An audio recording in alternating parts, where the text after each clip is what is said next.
As you know, there was a dark day for the West, particularly when the fall of Saigon happened on the date of April 29, 1975. I'm not going to pretend to know that off the top of my head. This is the image of embassy staff, the people who helped those embassy staff trying to get onto the American helicopters to get out of Saigon before it fell. As you know, Afghanistan is going to go back to the hellhole that we entered some 20 years ago, and 41 Australians lost their lives trying to free that country, in part and principally because the Afghan army would not defend its own country. Why? Because some of those soldiers had not been paid in the best part of 7 months. Because after billions of dollars, corruption meant that money wasn't getting to the men on the ground.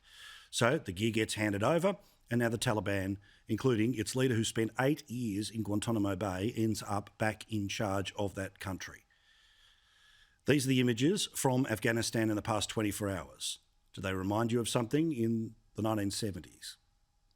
Collapse of Afghanistan as the Taliban has overtaken Kabul. These are the images we're seeing on social media, purportedly of Hamid Karzai International Airport, as people frantically try to escape the country with the Taliban now in power. That they are trying to move very quickly as we witness the collapse of Afghanistan right now and the end result of a 20-year war. To now suddenly see the Taliban walking through the halls of the presidential palace, this is a moment that you expect a president to mark and to address and to explain, frankly, his decision and the rationale for why he decided to do this.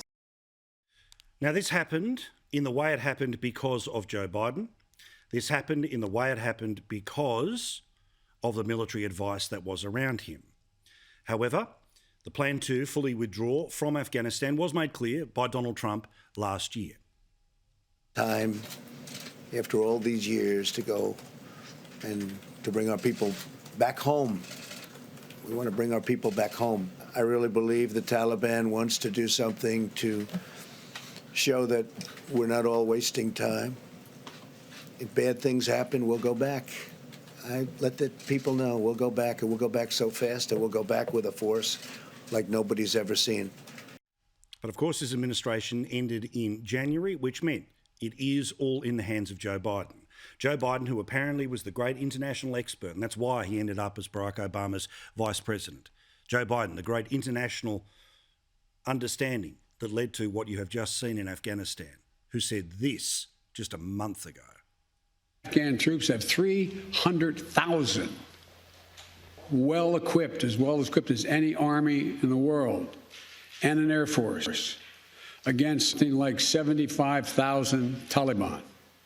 It is not inevitable. The likelihood there's going to be the Taliban overrunning everything and owning the whole country is highly unlikely. He had a holiday weekend at Camp David this weekend while the Taliban was able to beat the Afghan army. Even CNN couldn't cover up for him this time. And he decided to close down a mission he didn't believe in anymore. The problem is, what about the implications of Islamists who are willing to do harm to the rest of the world? Are they going to find a home in the Taliban-controlled Afghanistan?